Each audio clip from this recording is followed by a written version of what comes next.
Mungkin nggak sih suatu saatnya dunia lawan Trump gitu? Sekarang kan udah terjadi sebenarnya, walaupun bukan perang fisik. Misalnya Eropa kemudian akhirnya jadi salaman sama Rusia gitu ya. Iya. Tapi yang dihadapin sama-sama Trump gitu. Sangat mungkin inceran Israel yang pertama lah Lebanon Selatan. Oke. Pertanyaan kenapa? Kok Lebanon Selatan? Kok Lebanon Utara? Gitu. Pertama, Lebanon Selatan itu wilayahnya Hizbullah. Ya. Yang bisa dibilang sebagai musuh terdepannya Israel di wilayah Lebanon. Ya. Gitu. Jadi ini yang harus dikuasai wilayah Lebanon Selatan. Kedua, ini wilayah strategis karena ada Sungai Litani. Kenapa tuh? Sungai Litani itu sungai yang besar di Lebanon dan ini akan dijadikan hidroelektrik sama Israel untuk menyuplai kekurangan air di Israel. Gaza lagi nggak dikonsentrasiin dia dong? Memang itu masih belum menjadi fokus dia, tetapi Israel memanfaatkan betul atensi perhatian internasional kepada wilayah Gaza, kepada wilayah Palestina. Buktinya apa? Undang-undang tahanan Palestina disetujui sekarang.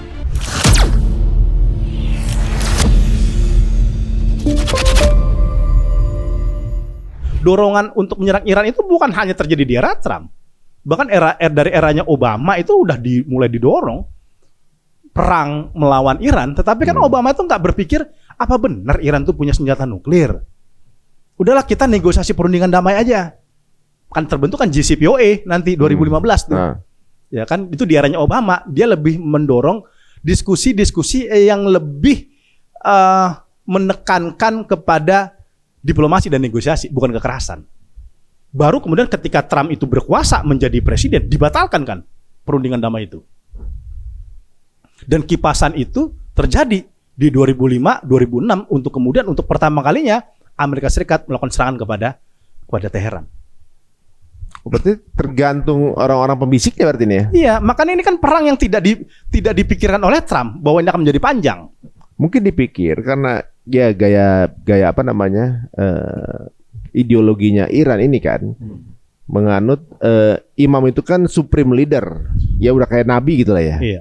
Kalau dieksekusi gitu, di take down, otomatis nggak ada leader nih. Iya. Dipikir akan begitu awalnya. Betul, akan kayak gitu. Itu namanya dekapitasi. Itu motong kepalanya agar buntutnya bisa kita pegang. Oh, decapitated ya? Oh iya. Kayak gitu. Itu kan dipenggal gitu ibaratnya. Dipenggal. Itu kejadian di Maduro. Yes. Maduro diambil, Venezuela masih ada, tapi wapresnya udah shaking hand. Oh. Desi Rodriguez udah shaking hand sama Trump. Lah kalau di Iran dia punya siapa cadangannya? Itu yang dia kepikirkan bahwa membunuh Ali Khamenei, membunuh Ali Larijani, membunuh pemimpin Iran, itu kan udah decapitation, ularnya banyak banget kepalanya yang tutup ya kan. Tapi dia lupa bahwa Iran itu setelah 5 tahun terakhir atau mungkin 10 tahun terakhir kebijakannya sudah desentralisasi. Udah bicara itu udah autopilot di bawahnya nih. Oh. Jadi walaupun Ali Khamenei sebagai simbol itu terbunuh, tewas, tapi gerakan-gerakan di bawah itu bisa bermain sendiri. Komando jalan terus ya? Komando jalan terus. Desentralisasi dia pendekatan, bukan lagi sentralisasi. Beda dengan eranya Imam Khomeini. Oh iya. Yang dia masih sangat terpusat sekali. Gitu, sistem masih sangat rantai komando. Gitu. Jadi mungkin justru inside informationnya kurang detail ini. Nah itu tadi. Jadi kalau misalnya diputus kepalanya, ternyata dia udah punya ini designated presiden baru gitu atau pemimpin baru. Katanya sampai 5 ya, 5 lapis. Kalau dikena ini ada lagi. Betul, gitu. Wah. Persis ini, Trump ini kayak Netanyahu ketika perang lawan kelompok H, orang-orang lingkaran dia yang tidak setuju perang itu dipecatin satu-satu atau dicoba dipaksa mundur. Agar apa? Pemerintahan ini pemerintahan benar-benar ekstrim, radikal yang hanya berpikir tentang war, tentang perang. Kan sama. Ya nanti kepala angkatan darat Amerika Serikat itu dipaksa mundur. Kan senior tuh dia, yang dianggap itu kalau kata versi Peter Hegseth, ini warisannya Demokrat nih. Ya. Warisan menhannya Austin, itu menhannya eranya Joe Biden. Yang dia pasti nggak setuju nih sama Republik. Kan dicopotin tuh orang-orang yang selama ini menolak perang agar perang ini berlanjut. Ya, tapi kemarin Pak Boni juga diganti. Pak Boni kan ini banget kan? Iya, Jaksa Agung ya kan? Gitu. Oh, ini nggak ada urusan sama ini? Iya, nggak ada urusan sama ini. Karena ini kan itu beda lagi ya. Tapi ini yang kayak George Randi. Ya, George Randi itu kepala KSAD-nya Amerika Serikat kan. Itu kan senior itu dia. Dan kemudian akhirnya kan mundur. Oh. Nanti di Joseph Ken, direktur kontra terorismenya. Kalau dia memang mundur karena dia bilang, dia menarik, dia bilang, saya tuh udah pernah ngasih tahu sama Trump, nggak ada bukti sejauh ini minimal ya, nggak ada bukti yang kuat. Iran itu punya senjata yang bisa reach ke Washington. Iya ya. Gitu. Dia kan direktur kontra terorisme bukan orang kaleng-kaleng nih. Iya benar. Gitu. Ya kan, dia nggak punya risk gitu. Tetapi kan ini dipaksakan sama Donald Trump karena sekelilingnya itu kan evangelis Christian Zionism. Iya. Gitu. Sampai ada yang dipecat itu yang wanita tuh, yang secara apa namanya, yang dia diskusi dengan parlemen kalau nggak salah, ini nggak sesuai dengan value Kristen, dia dipecat malah.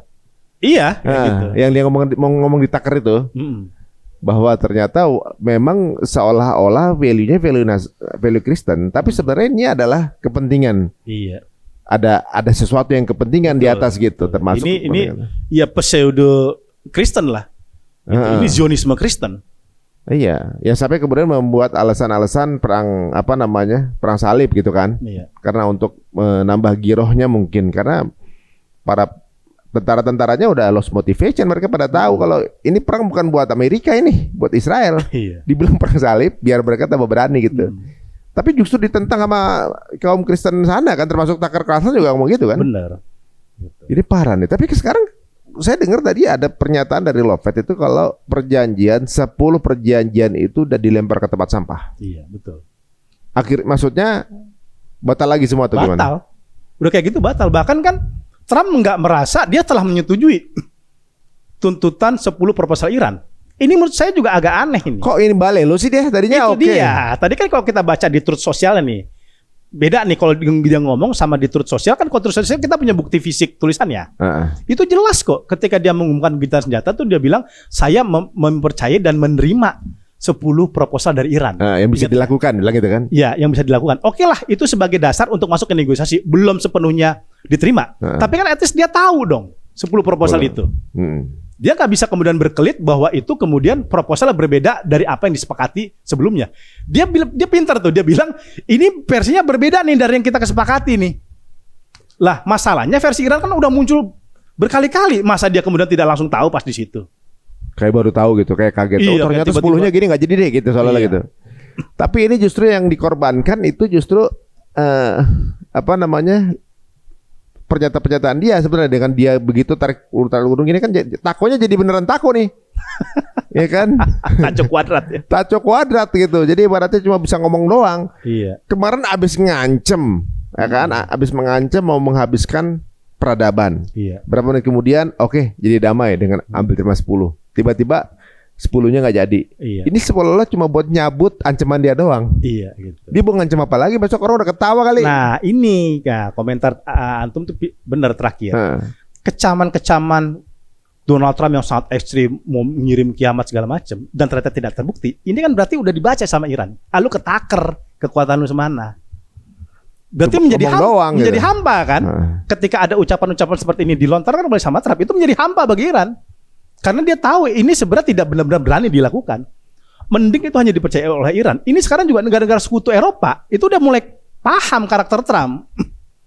Gitu. Kan Trump juga mengancam Eropa. Iya, dia ngancam lagi katanya. Ngancam Perancis, ngancam Inggris, ngancam gitu NATO ya. kan? Ngancam NATO. NATO dibilang tidak ada ketika dibutuhkan. Dan dia ngancam akan keluar dari NATO. Kayak gitu. Nah, artinya apa? Ancaman-ancaman Trump, ultimatum Trump yang selama ini sangat melangit, itu sekarang udah menjadi tidak punya nilai. Mungkin nggak sih suatu saatnya dunia lawan Trump gitu? Sekarang kan udah terjadi sebenarnya, walaupun bukan perang fisik. Misalnya Eropa kemudian akhirnya jadi salaman sama Rusia gitu ya. Iya. Tapi yang dihadapin sama-sama Trump gitu. Sangat mungkin. Wong dulu ketika awal-awal konfrontasi antara Inggris dengan Amerika Serikat, Keir Starmer aja dulu ketemu Xi Jinping. Udah ketemu Xi Jinping? Xi Jinping sebelum-sebelumnya nih. Gitu. Wah. Udah ketemu Keir Starmer sama Xi Jinping. Gitu. Bahkan Kanada tuh Mark Carney ya kan itu udah konflik sama Amerika Serikat sama Trump. Padahal kan Kanada itu bukan hanya tetangganya tapi kan sekutu dekatnya itu.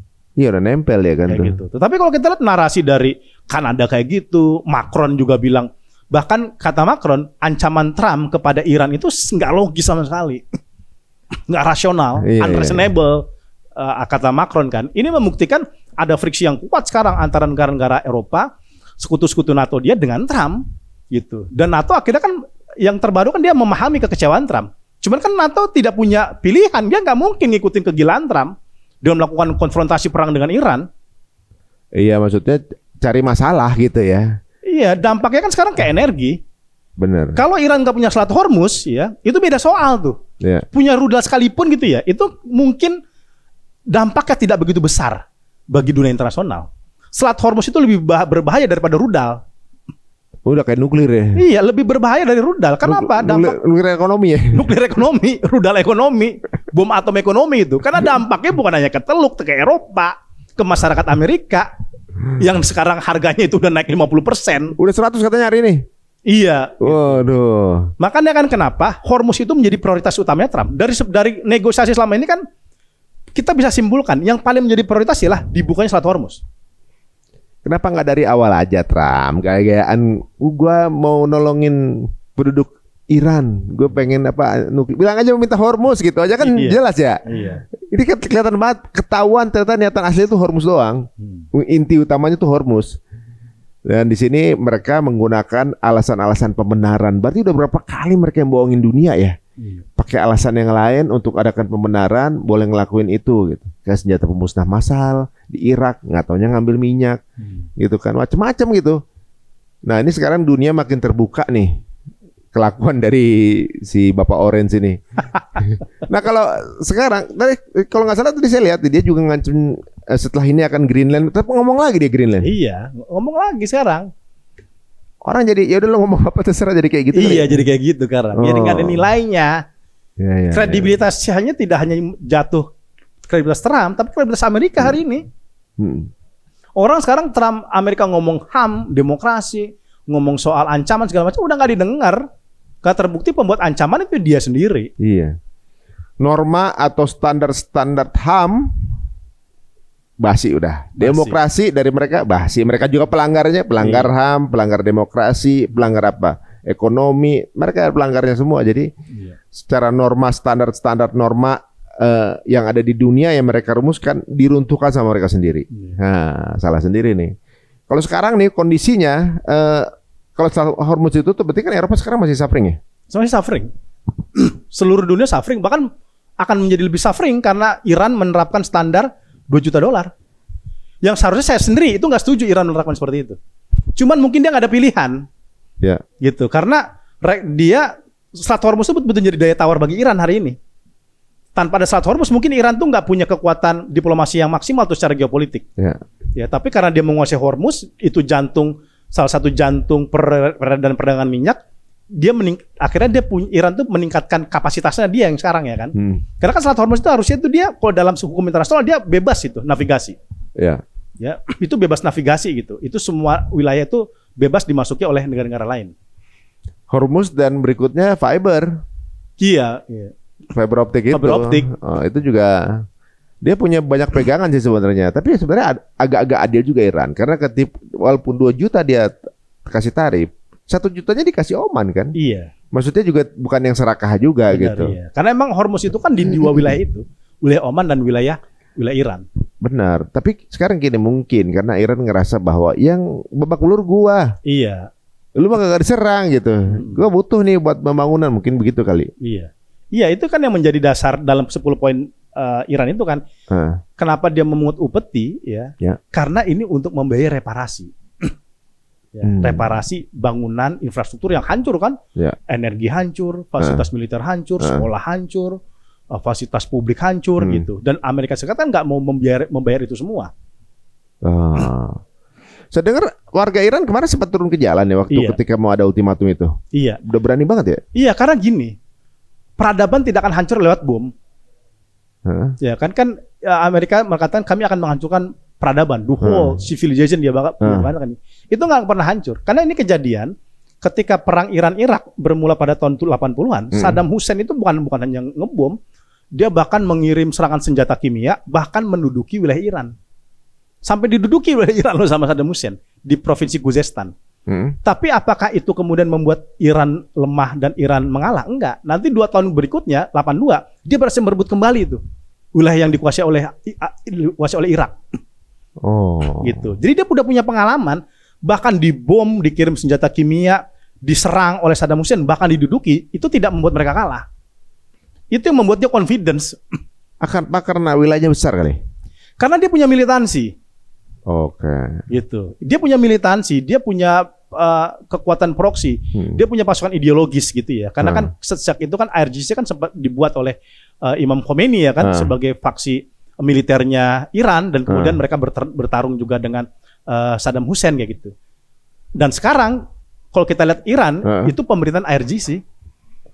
Perintahnya IRGC sekarang. Bukan pemerintahan sipil, pemerintahan IRGC. Oh, berarti udah standar militer dong nih. Iya, karena Mujtaba Khomeini itu kan dulu alumni IRGC.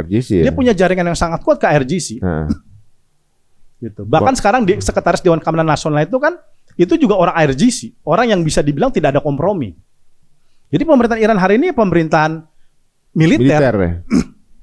Warganya gimana? Gitu. Oke aja dengan itu. Iya, kalau kita lihat mereka malah datengin tempat terbuka ketika diancam bom. Iya, malah tempat-tempat yang mau diancam bom malah dipakai pagar manusia ya. Iya, karena mereka sekarang kan menang. Secara moral mereka menang. Iya, bingung juga mereka ya. Bagaimana dapat muka dari mana? Di Gaza hancur muka mereka. Iya. Di Iran juga hancur muka mereka nih. Inilah dia guys, orang-orang yang mungkin punya ambisi-ambisi ya. Dengan penghitungan-penghitungan yang kayak gini nggak dihitung nih. Kalau sekarang posisinya berarti dengan ini kan konflik dari Israel sendiri meluas ke Lebanon. Iya. Ya kan? Persentase berapa persen Lebanon udah ambil? Libanon belum secara keseluruhan Libanon Selatan sudah dikuasai. Karena inceran Israel yang pertama lah Libanon Selatan. Oke. Pertanyaan kenapa? Kok Libanon Selatan? Kok Libanon Utara? Gitu. Pertama, Libanon Selatan itu wilayahnya Hizbullah. Ya. Yang bisa dibilang sebagai musuh terdepannya Israel di wilayah Libanon. Gitu. Jadi ini yang harus dikuasai wilayah Libanon Selatan. Kedua, ini wilayah strategis karena ada Sungai Litani. Kenapa tuh? Sungai Litani itu sungai yang besar di Libanon dan ini akan dijadikan hidroelektrik sama Israel untuk nyuplai kekurangan air di Iran, di Israel. Padahal kemarin laut mati aja dari Jordan ditutup buat Israel doang. Kemarin masih kurang itu deh. Iya, karena kan dia tuh wilayah yang kekurangan air. Wilayah Israel itu. Dia membutuhkan pasokan sumber daya strategis, saluran desalinasi, saluran air di wilayah-wilayah yang lain. Makanya dulu misalkan ketika perang lawan Suriah itu kan Golan yang diambil. Kenapa nggak Damaskus? Kenapa yang lain? Kenapa Golan? Golan tuh punya cadangan air yang sangat melimpah. Oh. Itu kan dataran tinggi itu, highland itu.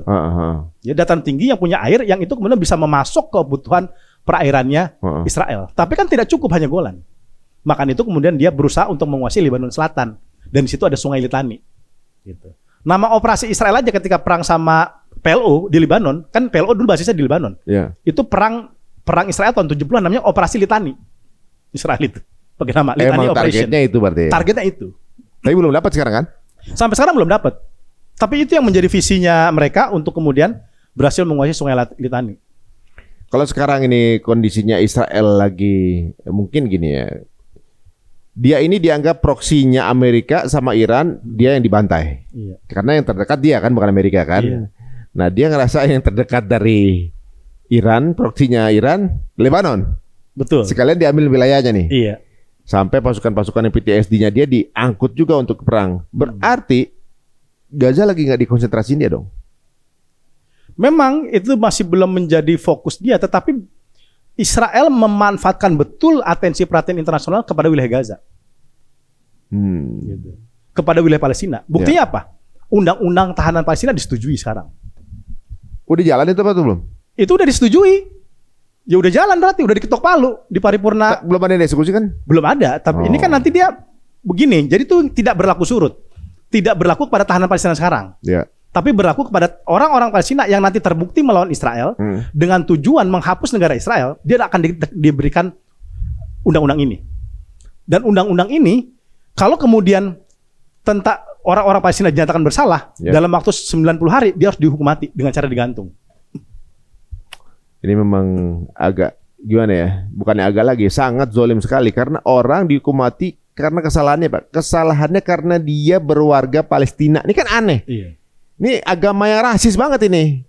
Si Wahyudi ini nih. Tapi kalau kita lihat sekarang nih. Tadi saya bilang apa ya? Konsentrasi ini kan dia kayaknya lagi sibuk lagi nih kan, tim tanya. Apa ini yang menyebabkan akhirnya Aqsa dibuka? Iya, ini Aqsa sangat mungkin itu terjadi karena tekanan internasional begitu sangat kuat sekarang kepada Israel ya, dan bahkan kita lihat Israel sekarang betul-betul lagi perang total di wilayah Libanon. Kemungkinan dia mencoba membuka front yang kira-kira itu nggak begitu banyak resiko. Al-Aqsa kan nggak ada perlawanan bersenjata di situ, makanya kemudian dibuka ya oleh mengurangi tekanan pressure, mengurangi tekanan kayak gitu ya. Walaupun sih pasti tetap akan dibatasi, tapi kan at least Al-Aqsa memang jadi pusat perhatian kita semua. Tetapi tidak ada perlawanan bersenjata kayak di Gaza.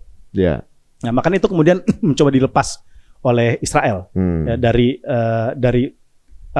dikungkung selama 40 hari kan. Dan Israel kan sebenarnya udah berjanji dia akan membuka di pertengahan April. Oh, soalnya banyak video yang kemudian keluar kalau orang-orang Yahudi itu udah mulai beribadahnya di kolong. Iya. Di basementnya Aqsa kan, udah bikin ruangan di situ. Bukan itu ratapan lagi, tapi udah mulai di bawah nih. Waduh, tapi alhamdulillah udah mulai dibuka ya. Ini sebuah kabar bagus buat kita semua ya. Mudah-mudahan ini akan tetap kita pantau. Harus tetap kita pantau karena khawatir nanti ditutup lagi tuh. Iya, kayaknya nggak kepegang gitu deh. Lagi nggak kepegang nih, lagi sibuk ya. Nah kalau sekarang keadaan sekarang gimana? Terburuknya apa yang pandangan antum nih? Besok akan terjadi pertemuan G-Defense, Wapres Amerika Serikat dengan Galibaf, ketua DPR-nya Iran di Islamabad, rencananya untuk membicarakan teknis gencatan senjata. Besok pasti akan sangat alot, ya, bahkan cenderung gagal negosiasi itu. Kenapa?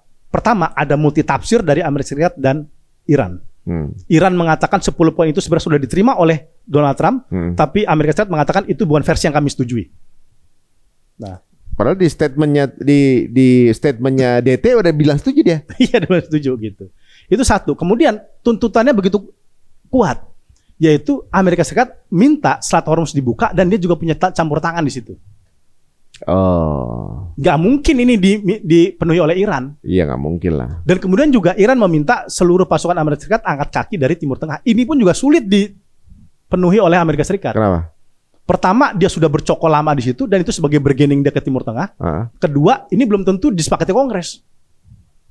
Kalau ditarik, Amerika nggak punya gigi di situ. Nggak punya gigi, gitu. Padahal itu leverage-nya dia sama ini kan, bargaining power dia kepada Iran. Ketiga, masalah Libanon. Trump mengatakan Libanon dikecualikan, Iran mengatakan Libanon termasuk. Tapi kalau debat kusir, jalan tengahnya apa itu? Deadlock dan gagal. Lanjut perang. Berarti tinggal main tahan-tahanan stamina aja nih. Nah ini yang diincar Iran. Iran sebenarnya pengen perang ini panjang. Oke. Bukan Amerika Serikat yang ingin panjang. Iran yang butuh panjang. Kenapa? Iran butuh perang ini panjang untuk menguras amunisi Amerika Serikat. Ingat, dalam perang itu bukan tentang siapa yang paling banyak dihancurkan, tapi siapa yang paling kuat bertahan di dalam gempuran. Iya sih. Dan sejauh ini Iran menang di situ. Kalau ketika target dari peperangan tersebut untuk ngambil wilayah misalnya. Iya. Misalnya kayak mau ngambil wilayah Gaza nih. Iya. Oke, korban banyak orang Gaza. Iya. Tapi wilayah diambil nggak? Enggak, berarti kan belum menang dong. Iya. Dan bahkan kelompok Hamas masih eksis. Iya. Yang masih menempati tempat itu, yang masih bertahan itu yang menang berarti kan? Iya. Gitu. Dia menang yang menghabisi banyak korban karena memang persenjataannya lebih mutakhir ya kan? Tapi ternyata yang paling bisa bertahan itu yang menang sampai sejauh ini. Nah kalau Iran masih bisa bertahan, siapa tahu ya Amerika lama-lama kehabisan juga. Itu yang diincar oleh Teheran. Gitu. Nguras amunisinya Amerika Serikat.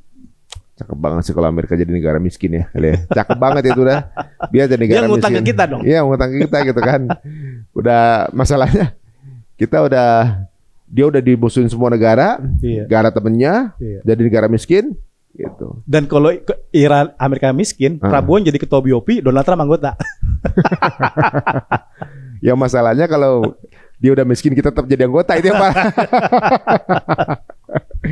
Oke guys, ini makin menarik ya, dan tentunya juga ternyata nggak bisa kita baca polanya karena orang-orang ini yang bermain sekarang orang-orang satu tingkat tinggi dan jalan pikirannya ini kayaknya out of the box ya.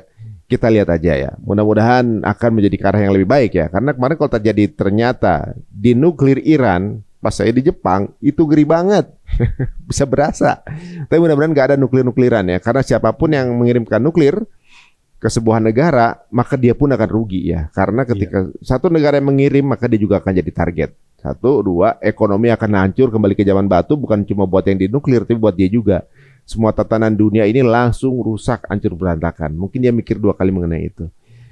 Oke guys, terima kasih untuk attentionnya. Jika dirasa ini menarik, monggo silahkan di-share link ini sebanyak-banyaknya ke teman-teman semuanya. Siapa tahu ada hal terbaru lagi, kita undang lagi Bang Pizarro untuk ngobrol tempat kita lagi. Jangan lupa besok 2 minggu ini kritis. Bukan ke depan kritis kan? Karena kan katanya kita senjata 2 pekan ini. 2 pekan. Sedangkan ini udah adu rudal di bawah. Ini titik-titik kritis di mana negosiasi berlangsung. Apakah ini deadlock? Apakah ini berjalan lancar? Ya. Atau apakah ini perang akan menjadi lebih besar? Ini besok ke Mesir.